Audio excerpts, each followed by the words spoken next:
మహాభారతం మొదటి భాగం. నైమిషారణ్యంలో ఋషిగణాలుండేవి. ఆ ఋషులకు కులపతి శౌనక మహాముని. ఆయన ఒకప్పుడు 12 ఏళ్ల పాటు జరిగే సత్రయాగం చేశాడు. అనేక మంది మహారుషులు కలిసి ఆ యాగం చేస్తుండగా అక్కడికి రోమహర్షుడి కొడుకు ఉగ్రశ్రవణుడనే సూతుడు వచ్చాడు. సూతుడికి తెలియని పురాణ గాథలు లేవు. సూతుణ్ణి చూడగానే మునులందరూ అతని చుట్టూ మూగి, "నువ్వు ఎక్కడి నుండి వస్తున్నావు? నువ్వు రావటం మాకెంతో సంతోషమైంది. నీ నుంచి మేము ఎన్నో పుణ్యకథలు వినవచ్చు" అన్నారు. సూతుడు వారితో, "మహర్షులారా, పరీక్షితుడి కొడుకు జనమేజయుడు సర్పయాగం చేశాడు. ఆ సమయంలో వైశంపాయనుడు జనమేజయుడికి భారత కథలను చెప్పాడు. ఆ కథలను రాసినవాడు వైశంపాయనుడి గురువైన వేదవ్యాసుడే. నేను ఆ కథలన్నీ విని, అనేక తీర్థాలు సేవించి, కౌరవ పాండవులు యుద్ధం చేసిన శమంతక పంచకమనే పుణ్యక్షేత్రానికి వెళ్ళి అటు నుండి ఇలా వచ్చాను" అన్నాడు. ఇంకేముంది, వ్యాసుడు రచించిన భారత కథలను తమకు చెప్పమని సూతుణ్ణి శౌనకాది మహామునులు కోరారు. సూతుడు వారితో ఇలా చెప్పాడు. భారత రచన ఎలా జరిగిందనుకున్నారు? కృష్ణద్వైపాయనుడనే పేరుగల వ్యాసుడు వేదాలను 4గా విభజించిన అనంతరం హిమాలయాల మీద తపస్సు చేశాడు. ధృతరాష్ట్రుడి తరం వారంతా చనిపోయాక భారతం ఆలోచించాడు. అది లోకానికంతకు పఠనీయంగా ఉండేటట్టు చేసే మార్గమేమిటా అని ఆలోచిస్తుండగా ఆయనను చూడడానికి బ్రహ్మ వచ్చాడు. వ్యాసుడు బ్రహ్మకు ప్రణామం చేసి కూర్చోబెట్టి, "దేవా, నేను వేదవేదంగాల సారమంతా ఇమిడ్చి భారతమనే ఇతిహాసాన్ని రచించాను. ప్రజలు దాన్ని చదివి ఆనందించేటట్టుగా లిఖించేవాడెవడూ కనబడడు" అన్నాడు. "నాయనా, విఘ్నేశ్వరుణ్ణి ప్రార్థించి అతని ద్వారా నీ భారత ఇతిహాసాన్ని వ్రాయించు" అని బ్రహ్మ వ్యాసుడికి సలహా ఇచ్చాడు. వ్యాసుడు ధ్యానించగా విఘ్నేశ్వరుడు వచ్చాడు. వ్యాసుడు కోరిన ప్రకారం ఆయన చెబుతూ ఉంటే విఘ్నేశ్వరుడు మహాభారతాన్ని లిఖించాడు. దాన్ని దేవలోకంలో నారదుడు, పితృలోకంలో దేవలు అనే అసితుడు, గంధర్వాది లోకాలలో శుకుడు ప్రచారం చేశారు. జనమేజయుడు సర్పయాగం చేసినప్పుడు వైశంపాయనుడు దానినే పఠించి భూలోకంలో ప్రచారంలోకి తెచ్చాడు. శౌనకాది మునులు ఈ విషయాలు విని సంతోషించి, కౌరవ పాండవులు యుద్ధం చేసిన శమంతక పంచకం అనే క్షేత్రానికి ఆ పేరు ఎలా వచ్చింది అని సూతుణ్ణి అడిగారు. సూతుడు వారికి ఇలా చెప్పాడు. త్రేతా ద్వాపరయుగ సంధిలో రాజులు మదించి అధర్మ మార్గాన సంచరిస్తూ ఉంటే పరశురాముడు వారిని 21 సారి వెతికి చంపి వారి రక్తంతో 5 మడుగులు కల్పించి ఆ మడుగులలో పితృదేవతలను తర్పణాలిచ్చారు. పితృదేవతలు ఆ మడుగులైదు పుణ్యతీర్థమయ్యేటట్టు పరశురామునికి వరమిచ్చారు. ఆ ప్రదేశంలో అతి ఘోరమైన భారత యుద్ధం జరిగింది. ఆ కారణంగా శమంతక పంచక్షేత్రానికి కురుక్షేత్రమనే పేరు వచ్చింది. పరీక్షితుడి కొడుకైన జనమేజయుడు ఆ కురుక్షేత్రంలో తన తమ్ముడైన శృతసేన, ఉగ్రసేన, భీమసేనుల సహాయంతో దీర్ఘమైన సత్రయాగం చేశాడు. ఆ సమయంలో సరమ అనే దేవతా శునకం కొడుకు సారమేయం అనేది యజ్ఞవాటికలో తిరుగుతూ ఉంటే జనమేజయుడి తమ్ముళ్ళు ఆ కుక్కను కొట్టారు. అది వెళ్ళిన తన తల్లి అయిన సరమతో చెప్పింది. సాధువులు పేదలు అయిన వారికి కీడు చేస్తే కట్టి కుడక పడకపోదు అని సరమ తిట్టింది.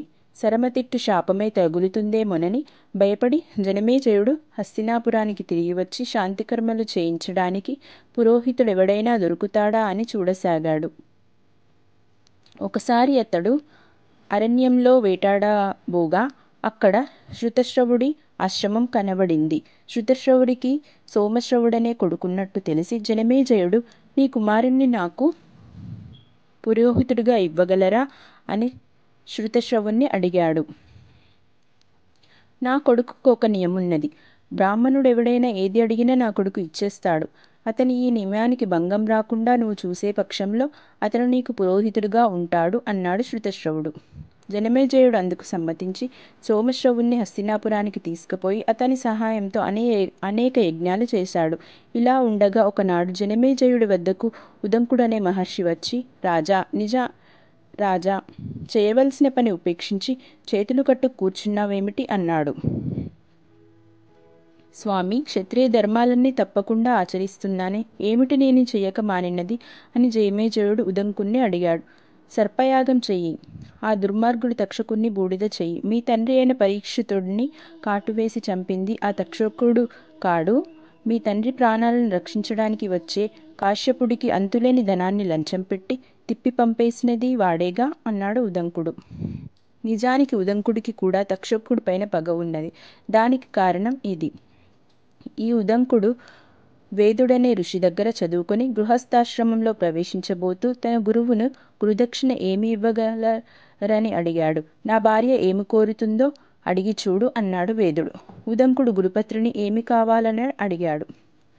ఇవాళకు 4వ రోజున నేను పుణ్యక వ్రతం చేసుకుంటాను. అప్పుడు కుండలాలు పెట్టుకోవాలని ఉన్నది. నేను కోరే కుండలాలు పౌష్యుడనే రాజుభార్య వద్ద ఉన్నాయి. చాతనైతే వాటిని తెచ్చి ఇయ్యి అన్నది గురుపత్ని. ఉదంకుడు పౌష్యరాజు భార్య వద్దకు పోయి సంగతి చెప్పాడు. ఆమె తన కుండలాలు ఇవ్వటానికి ఒప్పుకున్నది. కానీ వాటిని తస్కరించడానికి తక్షకుడు ఎల్లప్పుడూ ఎదురుచూస్తున్నాడని హెచ్చరించింది. ఆమె అన్నట్టే జరిగింది. ఉదంకుడు ఆ కుండలాలు తీసుకుని అరణ్య మార్గాన పోతూ ఒకచోట మడుగు చూసి కుండలాలను ఒకచోట పెట్టి ఆచమించటానికి మడుగు దగ్గరికి పోయేసరికి అప్పటిదాకా ఉదంకుణ్ణి దూరంగా వెన్నాడుతూ వచ్చిన తక్షకుడు ఆ కుండలాలను హరించి పారిపోసాగాడు. నగ్నమానవ రూపంలో ఉన్న తక్షకుణ్ణి ఉదంకుడు తరిమి పట్టుకున్నాడు. వెంటనే తక్షకుడు పాముగా మారి ఒక బిలంలో దూరాడు. ఉదంకుడు ఆ బిలాన్ని ఒక కర్రతో తవ్వి పెద్దది చేస్తూ ఆ మార్గాన పాతాళానికి చేరుకున్నాడు. అక్కడ ఉన్న నాగులకు ఉదంకుడు ఎంత స్తోత్రం చేసినా లాభం లేకపోయింది. చివరికి అతనికి గుర్రం మీద కూర్చొని ఉన్న మనిషి కనిపించాడు. ఆ గుర్రం అగ్ని, దానిమీద ఉన్నవాడు ఇంద్రుడు. ఆ సంగతి ఉదంకుడికి తెలియదు. అయినా ఆ మనిషి తనను నీకేం కావాలి అని అడిగితే ఉదంకుడు నాగలోకంలో తనకు ఆధీనం చేయగలవా అన్నాడు. వెంటనే ఆ గుర్రం నుంచి భయంకరమైన అగ్నిజ్వాలలు వెలువడ్డాయి. నాగలోకమంతా బూడిద అయిపోతుందని భయపడి తక్షకుడు కుండలాలను తెచ్చి ఉదంకుడికిచ్చాడు. అతను వాటిని సకాలంలో గురుపత్నికి అందజేశాడు. ఉదంకుడి ద్వారా తన తండ్రిని చంపిన తక్షకుడని తెలియగానే జనమేజయుడు తన మంత్రులను అలా జరగడానికి కారణమేమిటి అని అడిగాడు. వాళ్ళు పరీక్షిత్తు మరణ వృత్తాంతం ఇలా చెప్పారు. భారత యుద్ధంలో చనిపోయిన అభిమన్యునికి ఉత్తరకు పుట్టిన పరీక్షిత్తు కృపాచార్యుడి వద్ద విలువిద్య నేర్చి పాండవుల అనంతరం రాజ్యపాలన చేస్తూ వచ్చాడు. ఆయనకు వేట అంటే చాలా ఇష్టం. ఒకనాడాయన వేట తమకంలో అరణ్యంలో తన చేత దెబ్బతిని పారిపోయే జంతువులను తరుముకుంటూ శమూకుడనే మహాముని తపస్సు చేసుకుంటున్న చోటికి వచ్చి బాణం తగిలిన మృగం ఇటుగా పరిగెత్తుకుంటూ వచ్చింది. అది ఎటుగా పోయింది అని అడిగాడు. మౌనంగా తపస్సు చేసుకునే శమీకుడు సమాధానం చెప్పలేదు. పరీక్షిత్తుకు కోపం వచ్చింది. అతను ఒక చచ్చిన పామును బాణం ములికితో ఎత్తి శమీకుడి మెడలో వేసి వెళ్ళిపోయాడు. శమీకుడు కొడుకైన శృంగికి ఒక మిత్రుడి ద్వారా పరీక్షిత్తు చేసిన పని గురించి తెలిసింది. ముక్కోపి అయిన శృంగి ఇవాళకు 7వ రోజున పరీక్షిత్తుడు తక్షకుడి విషంతో చచ్చిపోవుగాక అని శాపం ఇచ్చాడు. తన కొడుకు పరీక్షిత్తు లాంటి మంచి రాజుకు ఇంత దారుణమైన శాపం ఇచ్చాడని తెలిసి శమీకుడు చాలా నొచ్చుకొని గౌరముఖుడనే తన శిష్యుణ్ణి పిలిచి నువ్వు పరీక్షిత్తు వద్దకు వెళ్ళి శాప సంగతి చెప్పి తక్షకుడి వల్ల అపాయం రాకుండా జాగ్రత్త పడమని చెప్పు అన్నాడు. గౌరముఖుడు పరీక్షిత్తు వద్దకు వెళ్ళి గురువుగారు చెప్పమన్నట్టే చెప్పాడు. పరీక్షిత్తు తాను చేసిన పనికి నొచ్చుకొని శృంగి ఇచ్చిన శాపానికి భయపడి శాపం తగలకుండా ఏదైనా ఉపాయం చూడమని మంత్రులను కోరాడు. వాళ్ళు ఒక ఒంటి స్తంభం మేడ కట్టించారు. అందులోని బయటి గాలి కూడా పోవడానికి లేదు. మేడ నిండా విషాలకు విరుగుడుగా పనిచేసే ఔషధాలను ఉంచారు. విషవైద్యులను మంత్రసిద్ధులను పిలిపించారు. రాజుతో సహా మంత్రులందరూ ఆ మేడలోనే చేరారు. 6 రోజులు ఏ ప్రమాదమూ లేకుండా గడిచాయి. 7వ రోజున కశ్యపుడనే బ్రాహ్మణుడు పరీక్షిత్తుకు తగిలిన శాపం గురించి విని తక్షకుడు కరిచిన పక్షంలో రాజు ప్రాణాలను కాపాడడానికి బయలుదేరి వస్తున్నాడు. తక్షకుడు కూడా రాజుని కరవడానికి మార్గమేదా అని ఆలోచిస్తూ బ్రాహ్మణ వేషంలో వస్తూ కశ్యపుణ్ణి కలుసుకొని అతను వెళ్ళే పని తెలుసుకున్నాడు. కశ్యపుడు తక్షకుడితో నాకు పాముల విషానికి విరుగుడు తెలుసు. నా మంత్రశక్తితో పాముల చేత చచ్చిన వారిని బతికించగలను. రాజును తక్షకుడు కరిచే పక్షంలో ఆయనను బతికించితే నాకు బోలెడంత ధనము కీర్తి కూడా లభిస్తుంది అన్నాడు. అయ్యా, నేను తక్షకుణ్ణి. నా విషంతో చచ్చినవారు బూడిద అయిపోతారు.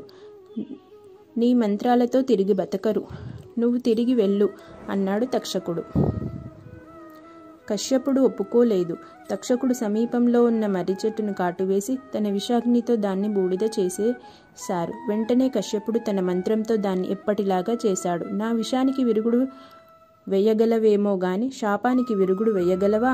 రాజు ఇచ్చే ధనం కంటే చాలా హెచ్చు ధనమిస్తాను, వెళ్ళిపో అని తక్షకుడు కశ్యపుణ్ణి లోబపెట్టి డబ్బిచ్చి పంపించేశాడు. తరువాత తక్షకుడు కొందరు నాగులను మునికుమారుల రూపంలో పరీక్షిత్తు వద్దకి పంపాడు. వాళ్ళు ఫలాలు పుష్పాలతో పరీక్షిత్తు వద్దకి వెళ్లారు. వాళ్ళు ఇచ్చిన ఫలాలతో ఒకదాన్ని పరీక్షిత్తు పగలదీశాడు. అందులో ఒక చిన్న పురుగు కనబడింది. పరీక్షిత్తు తన చుట్టూ ఉన్న వారితో, శాపకాలం ముగుస్తున్నది, సూర్యాస్తమయం కావస్తున్నది, నన్ను కరిస్తే ఈ పురుగు కరవాలి గాని సర్పభయం లేదు అన్నాడు. ఇంతలోనే ఆ పురుగు తక్షకుడై పరీక్షిత్తుని కరిచాడు. అందరూ చెల్లా చెదురుగా పారిపోయారు. తక్షకుడి కాటుకు పరీక్షిత్తు తగలబడిపోవడమే గాక ఒంటి స్తంభం మేడ నిలువున మండింది.